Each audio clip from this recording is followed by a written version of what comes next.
That down. Let's move on to this, shall we?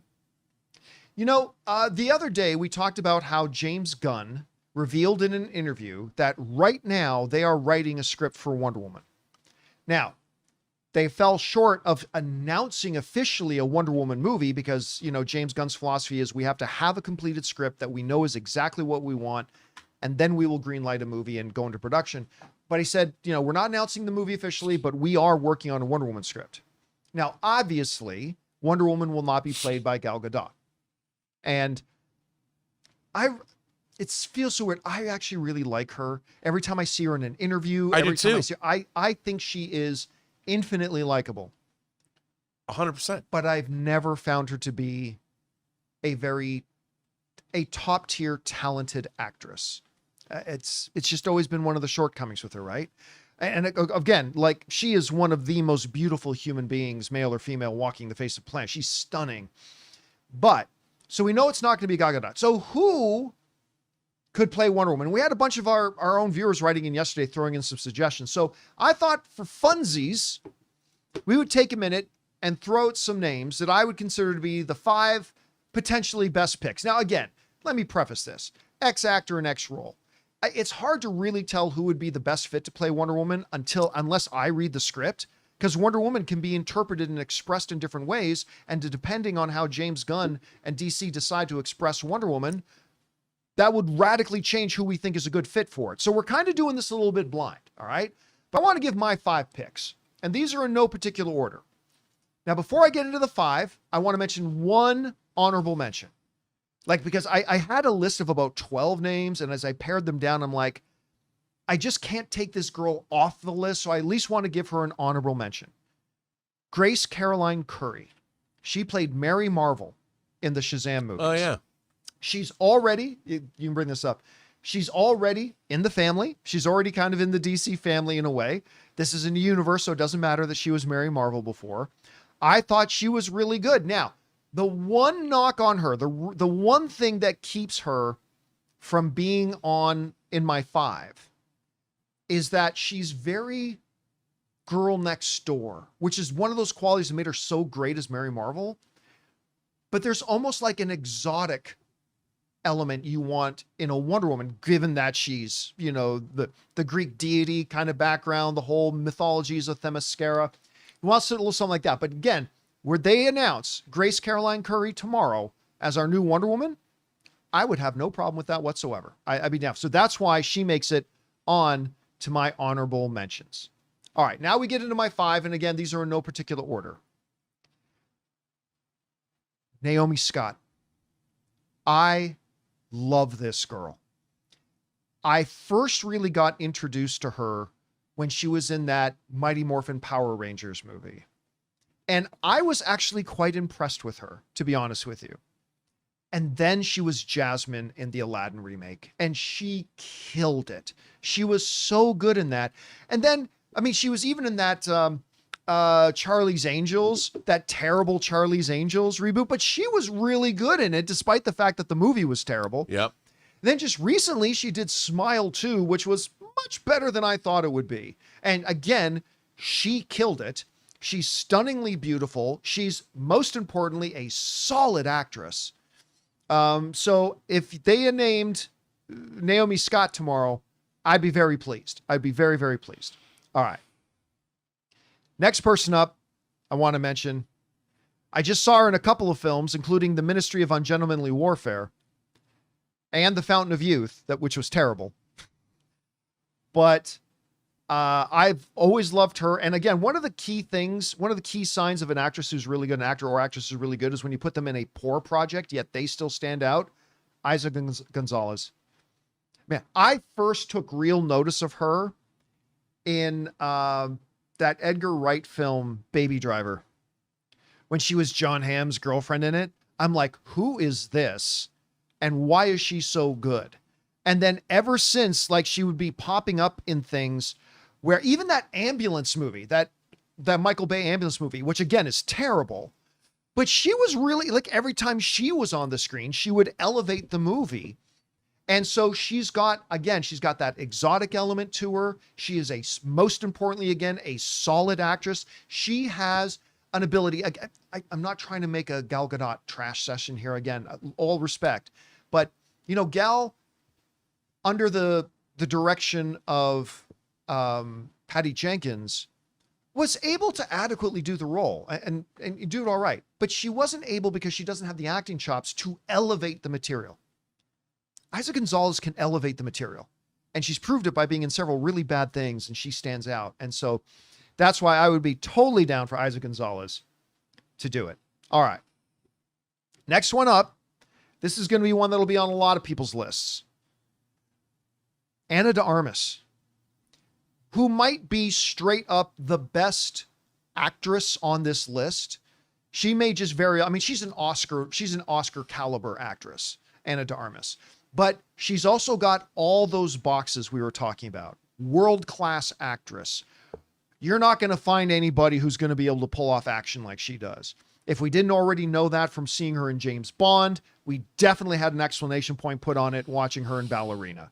She's, again, I think the overall best pure actress on this list. She can do the action. She's got that exotic look about her. She can do the accents, all that kind of stuff. I just think she would be an absolute home run.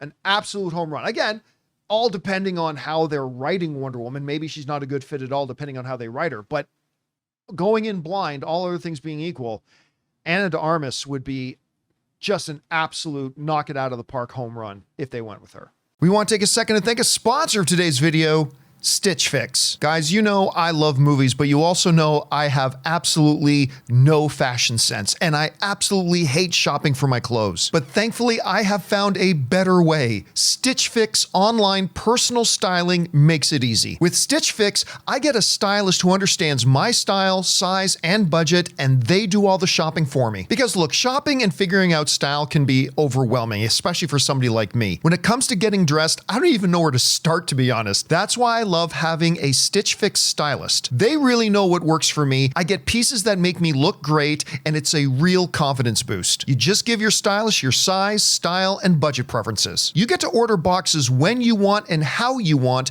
no subscription required. They send you personalized pieces, and the fit is always on point. No stores, no crowds, no stress. Just personalized looks that you will love. So guys, make style easy. Get started today at stitchfix.com/Campea. That's stitchfix.com/Campea. All right. Couple more here. Some people have mentioned her, and I wasn't quite sure at first when they mentioned her, but then I remembered a bunch of her filmography. Not just things like, Scream, not just a movie like In the Heights, which she was spectacular I know you were in. saying she was great. But then she's in this little horror film, Abigail, and just crushed it in that. We're talking about Melissa Barrera. Yeah. I mean, again, she's almost got a little bit of a Gal Gadot look to her in some ways too. Again, we've seen her do a bit of action. I know she can dance, so she can probably do action choreography really good. Again, she absolutely floored me in The Heights, and just seeing her playing in smaller films as well. And again, being able to elevate material at the same time, like she did in Abigail, which actually is a really good movie in and of itself, but she was a big part of why that movie I think was so good. So I'm going to go out and say Melissa Barrera there. All right. Now the last one on my list, and I left it last because it's the one that everybody's going to pick, but still, Adria Arjona. She's my number one. I think she's going to be a lot of people's number one. Now, obviously, everybody's talking about her a lot recently because she was just in one of maybe the greatest Star Wars thing ever, in Andor.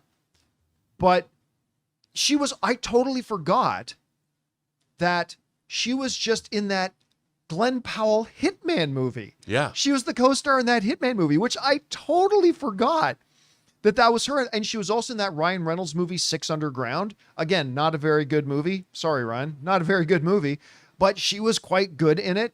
And there's just something about her. Now, she's got action qualifications. We saw that in Six Underground. She checks that. I think Wonder Woman's need to have a little bit, because of the Greek background, she's got to have a little bit of an exotic element to it. Clearly a great actress as well. I would probably rank her as the second best actress on the list, only behind Ana de Armas. So she would I think she would be great. So again, my list is an honorary mention to there we go, to Grace Caroline Curry. Then my 5, again in no particular order: Naomi Scott, Isa Gonzalez, Ana de Armas, Melissa Barrera, and Adria. Is it Adria? I think it's Adria. Adria Arjona is in there. Again, that's in no particular order. I would be thrilled if any of these 5 got announced by James Gunn at Comic-Con, which I'm not expecting it, but who knows, it could, gets announced as the new Wonder Woman. Anyway, and by the way, is she not, did you bring it up to me yesterday? Is she dating Jason Momoa? That's what I thought I heard. Yeah, I think I saw some pictures of her and Jason Momoa on the red carpet. So it's a DC family affair. You're keeping it all in the family. Anyway, Rob, obviously, I got a couple more. Adrena is the big one for you, but Yeah. you got some other names you'd like to throw on that list? Monica Barbera, who was in Top Gun Maverick. Top Gun Maverick, and she was. Why am I freezing on the other big thing she's in? Oh, She's in the Bob Dylan movie. Right. The Witch. Yeah, she was just nominated for an Academy Award Yes, just nominated for Academy Award. for Complete Unknown. I think she's absolutely Yep, she would be adorable, great. I like her. beautiful. And then we've already seen her in Moon Knight. The best thing about Moon Knight, May Kalamwe, who played Scarlet Scarab. Yep. Those are the 2 people that Yep. I would throw out. She ticks those boxes too. And she's Egyptian Palestinian. So I think that there's something interesting about ethnicity there that I think a character of Wonder Woman kind of needs, because Wonder Woman is not American. No. She's like got that Greek god lineage in her. So I think it's important that Wonder Woman is somewhat exotic. I don't know if you watched, but Fandango, Perry Nemiroff hosted a roundtable discussion with the cast and James Gunn of Superman yesterday to celebrate. Yeah, they did a bunch of roundtables yesterday. I saw a bunch but of the this outlets did that. Fandango one was really great that Perry hosted. It's very easy to see why David Corenswet was cast. The guy has charisma to burn. And just in that roundtable, it's a really great, it's fun. I finally saw that video of him with the kids. Oh, yeah. That was, yeah. When they were shooting the movie. But watching them talk, watching Rachel Brosnahan, watching Nicholas Hoult, and watching David Corenswet and James Gunn speak, it's clear that this movie is going to be great. And it's clear why it took them a long time with their chemistry sessions. And I would imagine that for Wonder Woman and for Batman, that James Gunn's going to do this. What's so great is whoever these actors are going to be, whoever Wonder Woman's going to be, she's going to be handpicked. These actors are very bespoke because James Gunn spends a long time figuring out. Yeah. He's not just casting people. So one of the things that has made me excited, and I don't know why, watching this Fandango thing, it just popped up and I watched it, but watching Corenswet speak, the guy, and he's talking about the role. I'm like, that guy is Superman. And I never felt it as much as I felt it. And, we reported on the fact that they were doing these chemistry tests, 2 years ago or whatever. And I'm excited.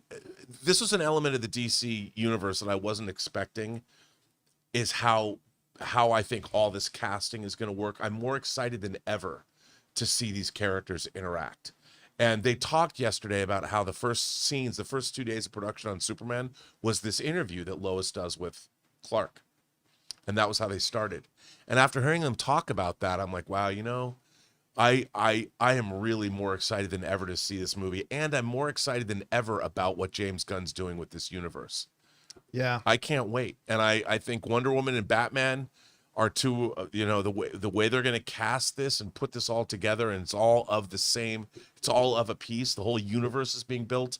I'm excited, dude. I'm excited. And knowing that Wonder Woman's going to be, coming up soon, I'm excited about that. Let me ask you this. Out of the 6 names I actually put up there, are there any of the ones that I brought up that you look and think, she's good, but I just couldn't see her as Wonder Woman? Is there anyone? No, looking at them, they all could be. And, being familiar with some of their work, I would say, yeah, they could all pull it off. It really depends. It really is going to depend. And I think you're going to have to, unlike like what Snyder did, Zack Snyder did a great job of casting, I think, Even Gal Gadot, he thought Gal No, Gadot he could be blew Wonder that. Woman. He when blew she that was- casting.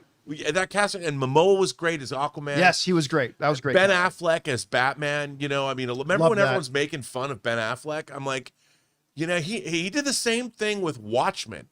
You know, he nailed that The casting. casting in Watchmen was And really good. really, too, yeah. really good. And while I love Matthew Good, even though I didn't dig so much the way he played Ozymandias, he was still great as Ozymandias. It was great casting. I think James Gunn's gonna do the same kind of thing. So I think everybody you picked you'd have to see them. What he's gonna do is he's gonna bring these people in and put them up against the people that are already cast. They're gonna have to do chemistry readings with the characters that James Gunn has already cast, and that's gonna be really fast because James Gunn's which is why one of the reasons he started with Superman. Like that's Right. why you start with Superman, Yes. and then you make sure you can build everything else around him. absolutely you build out from there, which is a really smart way to do it. All right, guys. Question is for you. What do you think about the names that we've brought up? I mean, James Gunn is saying they're writing Wonder Woman, so they're going to have to cast one. Do you like the names we came up with? If so, do you have a favorite? Maybe you think we left somebody off. Maybe there's somebody we had on there that you don't think would fit. Whatever you guys think, jump down to the comment section below and let us know your thoughts. Hey guys, thanks so much for watching this video. Make sure you like the video, leave a comment, and subscribe to our channel. And don't forget, we have a daily podcast called the John Campea Show podcast, available on Apple Podcasts, Spotify, or your favorite podcasting app of choice. Go and subscribe to it today so it'll be there when you need it.